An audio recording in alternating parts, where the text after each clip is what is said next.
गंगा मैया की जय, बोल सत्य सनातन धर्म की जय। पतित पावनी कलिमलधारिणी मंगलकारिणी मोक्षदायिनी माँ गंगा मैया का एक पवित्रतम तीर्थ हर की पैड़ी ब्रह्मकुंड है। बड़ी पावन चर्चा गीता जी के 12वें अध्याय से श्रवण कर रहे थे। 12वें अध्याय के हम 3रे श्लोक पर पहुंचे हैं। गीता जी का 12वां अध्याय भक्ति योग कहलाता है। 3रे श्लोक और 4थे श्लोक में भगवान कह रहे हैं, ये तो अक्षर विरम, ये तो अक्षर निर्दिश्य मभ्यक्तम पर्युपासते सर्वत्र गमचिन्त्यं च भूतस्थमचलं ध्रुवम् सन्नियमेन्द्रियग्रामं सर्वत्र समबुद्धया ते प्राप्नुवन्ति मामेव सर्वभूतैते रताः।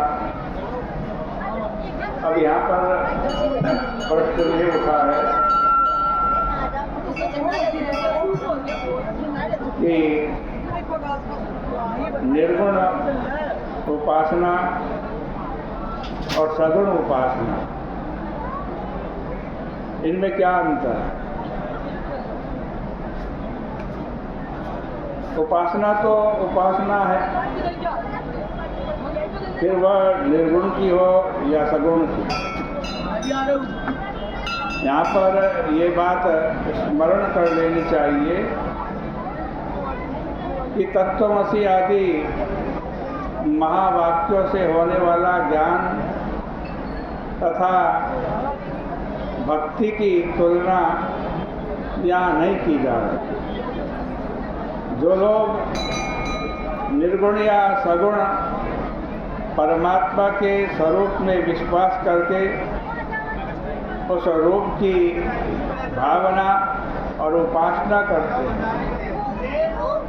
उनके अंतर का यहाँ विचार किया गया है। निर्गुण स्वरूप परमात्मा के साधन और उस साधन के फल में तथा सगुण स्वरूप की उपासना एवं उसके फल में अंतर है। भगवान 11वें अध्याय के अंत में दोनों उपासना के फल में जो अंतर है उसे बतलाया। निर्गुण उपासना से क्या फल मिलेगा और सगुण उपासना से क्या फल मिलेगा। भगवान कह रहे हैं 11वें अध्याय के 54वें श्लोक में कि भक्त्या त्वनन्या शक्या अहमेवं विधोर्जुन दृष्टं ज्ञातं दृष्टं च तत्तेन प्रवेष्टुं च परन्तप। भगवान कह रहे हैं अर्जुन, अनन्य भक्ति के द्वारा मुझे इस प्रकार जानना, देखना तथा तत्वतः मुझ में प्रविष्ट हो जाना संभव हो जाता है।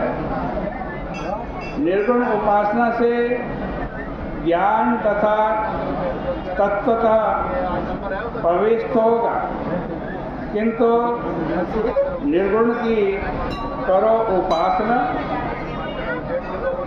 और दर्शन सगुण साकार का हो, ऐसा नहीं हो सकता।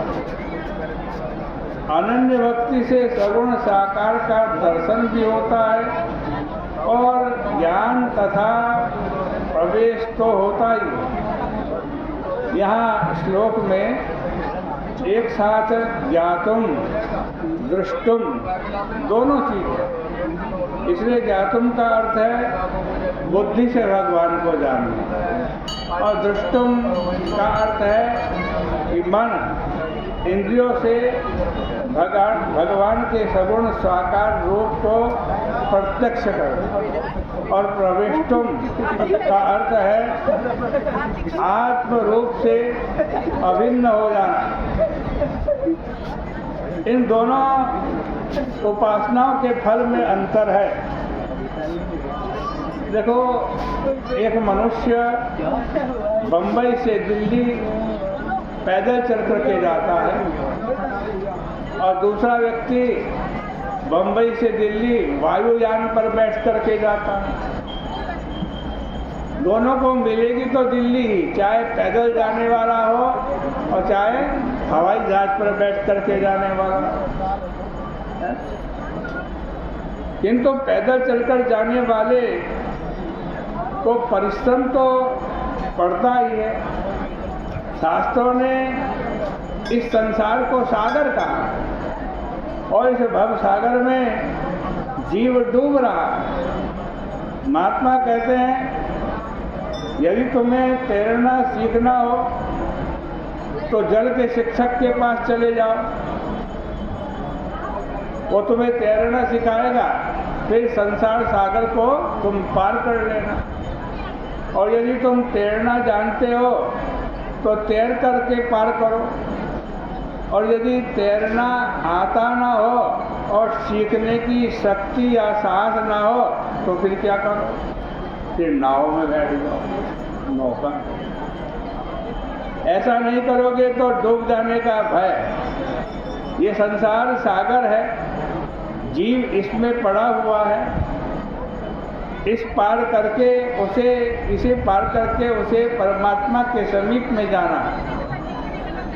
अब यदि तुम्हें असंगता, वैराग्य, विवेक आदि की प्राप्ति है तो स्वयं तैर करके मनन निधिध्यासन करके इसे पार कर लो। और अभी पार करने की शक्ति नहीं है, तैरना नहीं आता है, तो तैरना सिखाने वाले शिक्षक गुरु की शरण ले लो। गुरु के साथ जल में उतरो। बिना जल में उतरे तो तैरना आएगा ही नहीं। और यह भी न हो तो कह रहे हैं भगवान नाव पर बैठ जाओ। नाव क्या है? भक्ति ही नाव है? और भक्ति रूपी नाव का चलाने वाला खिवैया कौन है? खिवैया स्वयं भगवान है। भगवान ने लिखा है 12वें अध्याय के 7वें श्लोक को कि जो मेरी भक्ति करता है ना, तेषामहं समुद्धरता मृत्यु संसार सागरात् भवामि न चिरात् पार्थ मय्यावेशित चेष्टता। जिन्होंने अपने मन को भगवान में आविष्ट कर दिया है, भगवान उन्हें इस संसार सागर से हाथ पकड़ करके उठा करके भक्ति की नौका में बैठा देते हैं।